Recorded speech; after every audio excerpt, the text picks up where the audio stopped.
Hello everyone, Crowbeak here. Welcome to Crowbeak's Gaming Gala, where today we are playing Solstice.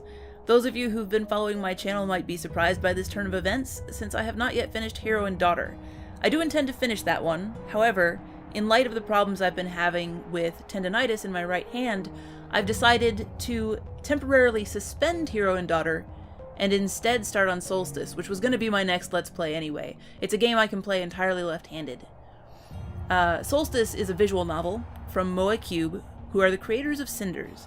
If you don't like visual novels, I encourage you not to turn away. If your reason for not liking visual novels is that you don't like anime, well, there's nothing anime about this. If you look at it, this is just a glimpse of the beautiful Western illustrations that await you. There's, the writing is also amazing. If you've played Cinders, you have an idea of what to expect, but they've stepped up their game with Solstice. It's a mystery, and it has two protagonists. I've played through this before. This will be my second time playing through, and while last time I tried to solve the mystery and succeeded, this time I am going to try to wreck things as hard as I possibly can. So without further ado, let's get started on this. If you've been watching my Hero and Daughter Let's Play, you know that I can do voices, and I indeed enjoy it, but, excuse me, I indeed enjoy it. However, I'm not going to be doing it this time. And the reason for that is because I absolutely love how this engine handles text. If you watch the text as it appears, you'll see why. There is a general problem with text games, which is that text in all its forms it's really hard to get emotion across in text. But they found a way to get around that here. If you watch, every time a word or a letter appears, it shimmers. And this was true of Cinders as well, though I actually played Cinders after first playing a preview demo of Solstice. And I think the colors of the shimmers fit this better, since it takes place in the north, where there you can see the aurora in the sky. But the highlights on the words really show off the fact that the text speeds up and slows down. Sometimes it pauses. See, there was a pause, and then she sped up excitedly. There's what I'm looking for. The Jewel of the North, it's called. It's a city. It's just stuck in a frozen wasteland. See? And look at that. That little, like, bling! When they wanted to really emphasize that one word. This is a thing that's unique to their engine, to MoaCube's engine for visual novels. It's not a thing I've, or at least as far as I know, it's unique. I haven't seen it anywhere else. And it's great because you can really tell when people are surprised, or in a rush, or trying to make a point slowly. It's great. Maybe you should take a break.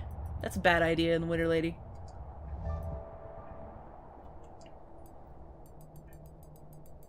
This is our other protagonist. She was one of the two protagonists, and he's the other one. But you can see he's not bundled up like she is. But it's because he's asleep. He's dreaming and somehow kind of walking through the frozen wasteland. She was talking about schematics and stuff. She is a technician, whereas he is a magic user. Nanagere. This character is a recurring character from Cinders. She is the only character who connects the two games. She's really the only thing at all. Thing is probably a mean word to use there, but she's the only thing in the game, the only element of the game that connects it to Cinders. And by having her in here, she's just a recurring character who has a sort of a guiding spirit role for him. She's his old teacher, and so he's dreaming, and he's dreaming that he's talking to her. In Cinders, she was your alternative option to the fairy godmother. Cinders, if you're not aware of it, is a Cinderella story, but they fleshed out all the characters, made them really human, and made it a really made it a game about exploring the relationships between Cinderella, Cinders is her name, between Cinders and her stepmother and her stepsisters, and why the stepsisters and the stepmother are so mean and all of that. And so character writing, character depth, and the flaws of being human. Let's see. So this is just a dream. How should I know? I'm a figment of your imagination. How annoying. We're gonna be a little pert here. Anyway, Cinders is a Cinderella story, and in addition to the fairy godmother, you also have Mistress Gayday, who lives in town, and you have the option of either going with the fairy godmother to try to get into the ball, or going with Nana Gayday. So here we actually... Did she? I can't remember if Gayday used magic in Cinders really, or if she was just this mysterious woman. But here, in this game, you see more of her as an actual magic user, as opposed to being just a figure. Wake up, Doctor. He has been ripped from his dream. The dog's found someone in the snow. Because she fell asleep like she shouldn't have. Yeah, pro tip, if you're out in the winter, don't fall asleep. Find shelter first. Dig yourself a hole in the snow.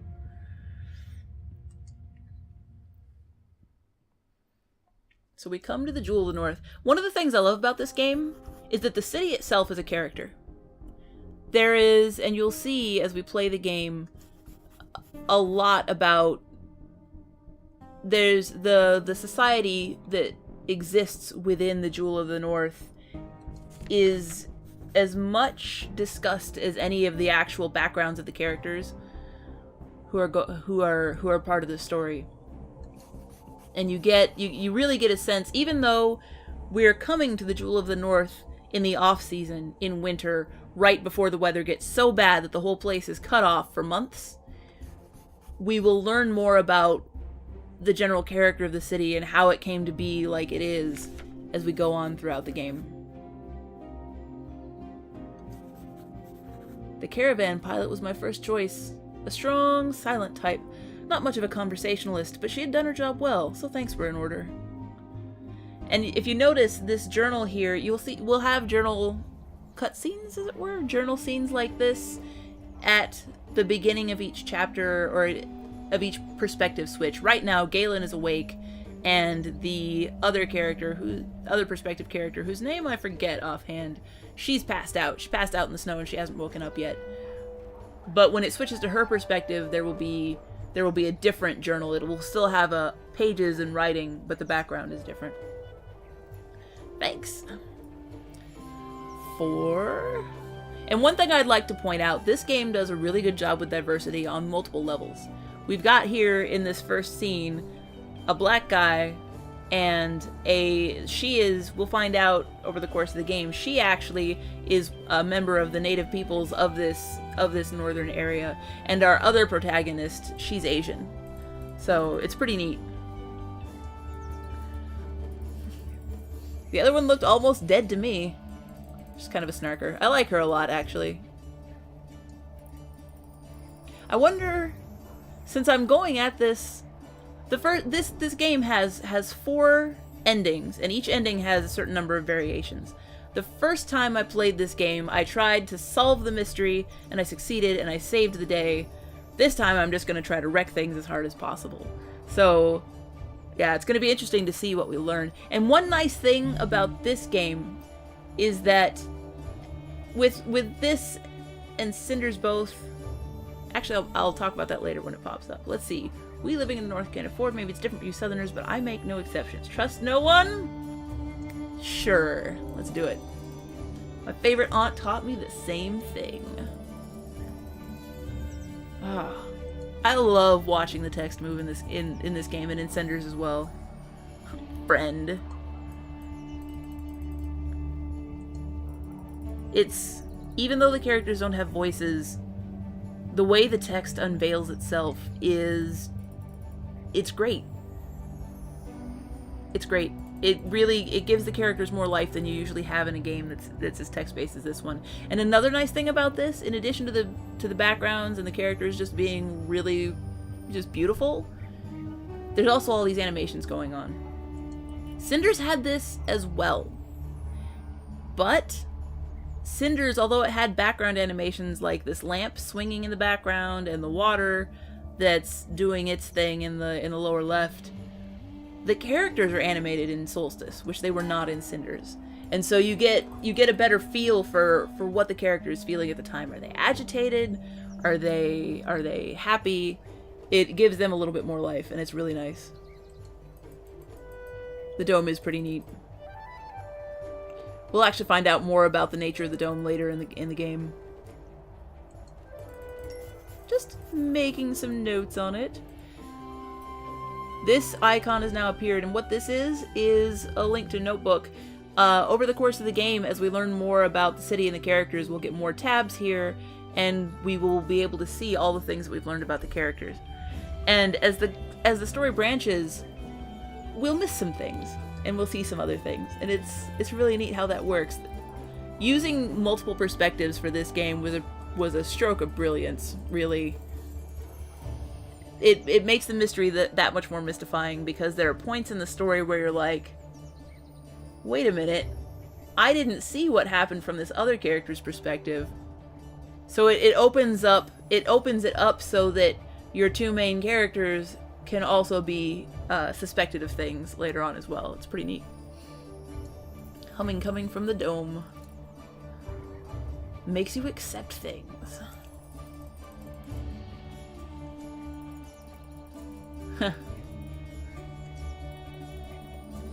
By the time the winter season passes, you'll have heard more stories than you can handle. I can handle a lot.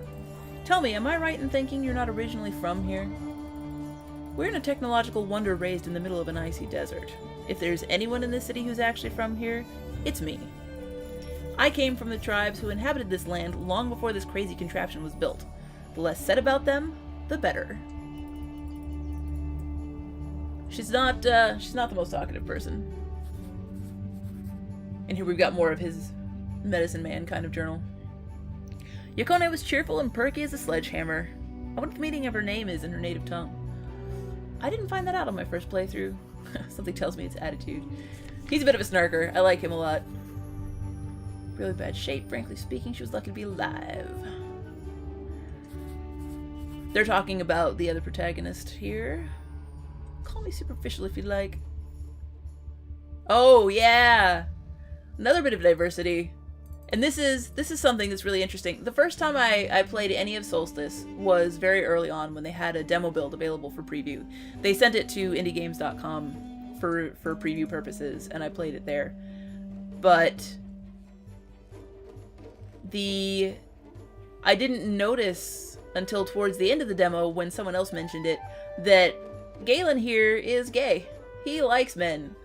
But if you go into the game knowing that, like the second time, when I played the full game for the first time, if you go into it, you actually see all these little hints where he's like, yeah, this Cassia guy is kind of hot. So that was fun to see on my second time playing through the intro, I guess would be the best way to say it, because the demo was really just the beginning of the game. Past this point. Those are the private security of the merchant families, staying behind over the true winter to protect their precious district. The city guard is a separate entity. I kind of like that they had this name, True Winter, for the deepest part of winter. He doesn't care about the uniform. Before he got this job, he used to be a sellsword. Simple attire works best, so he's a practical man. Cassia was a mercenary before he became chief of the guard. What do we learn about Yokone? She's from the tribes who originally inhabited this land. And the nice thing about this is that it pops up everywhere you go. It's pretty neat. Besides, you don't look like our last doctor either. Where's your white coat? Good point. I guess it's not the clothes that make the man. Exactly. In any case, I hope your coming here will prove worthwhile. Oh yes, I'm sure it'll be a huge boost to my career. It might. At the very least, you can spend your contracted time analyzing the locals. I'm sure you'll find them odd, eccentric, and generally unstable enough to be worthy of research. Are you sane? Let's go with that one. Nice to be welcomed by the only sane person then. Though you don't seem suspiciously at ease here. Whoa. I accidentally clicked out of the window. Whoops.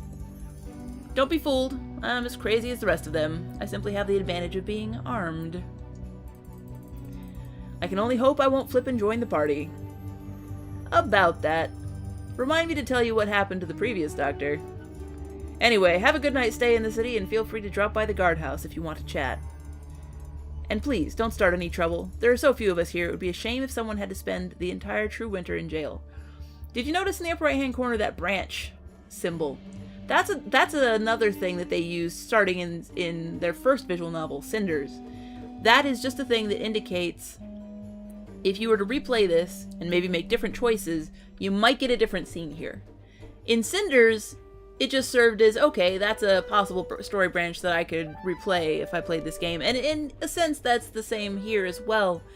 But since this is a mystery, the first time I played this game, every time I saw that branch symbol, the first thing I thought was, you know, what information have I missed? Did I miss something? Could I have taken this conversation in a different direction such that I would actually get more information out of the person than I'm getting now? Or would I have gotten different information, different pieces of the puzzle? So, yeah, it's really great. The branching makes this mystery feel more mysterious, as it were. Uniforms and a sense of humor. My next destination was the local bathhouse. I didn't have time to daydream in the tubs, but I couldn't resist at least dropping by and saying hello. The hostess, as it turned out, was even more friendly than the guard. She's the one who will call out Galen as being gay later, but she's the mistress of the bathhouse. She is kind of like what a bartender is in a lot of other games. She's the person who knows everyone and knows some of their secrets and stuff like that. Or is there something on my face? Nothing wrong with your appearance. It is very pleasing to the eye. She's also flirtatious. She's seen everyone naked. Revealing. A little too revealing at times. I've always considered myself a bit of an expert on well-being and beauty. I know how to help people's true inner beauty shine. I love her outfit, just for the record. It's so pretty. It's such a nice purple color. It makes me happy. Exceptionally handsome, and that's why people stare at me. Is that what you're saying? It isn't just that. The weather will cut the city off from the world for 3 months. Aren't you curious about the people you'll be stranded with? They're just as curious about you, especially as so few of us stayed for the dead season. And since you look so alluring. One of the things I like about her is this characterization where she spent a lot of time twirling her hair. It's one of those nice touches that comes from the fact that they've added the character animations. I'm pretty sure Cinders didn't have animated characters. You know, it's been a while since I played Cinders. It's good though. I recommend it. You should play it. She could formally introduce everyone. No way in hell. No way in hell. What's the point of being formal? Nature's forces are much stronger here than in most places. We need every available link to dignity and humanity. Small town. Would you rather we all took a step towards insanity? Dignity, humanity, insanity. They all end with T. If it's between polite and insane, I'll take the crazy. Nice. I was beginning to think people were chatty and warm here in the north. Back in the Isles, we partied whenever there was a newcomer. Because it was the polite thing to do, yes, but mostly because parties are fun. Constance seemed like a woman used to a more sophisticated type of entertainment, though, and I must admit, her perfume smelled amazing. But I started to wonder, what did folks in the city do when they wanted to have fun? I guess watching the dome could be an entertaining, if nauseating, pastime. And there was always talking to other people. At least, that's what I thought until I met Sem. Not the most social fellow. Sem is indeed not the most social fellow, but you'll find out more about that in the next episode. I'm gonna end this one here. So I hope you're enjoying this game. Solstice is excellent. If you like what you see, I encourage you to go check it out and get it from the developer. They actually have... It's available on Steam. It's also available off Steam directly from the developer, and if you get it directly from the developer, you have the option of getting a physical collector's edition. Links for that will be in the description. Thank you for watching, and have a good one.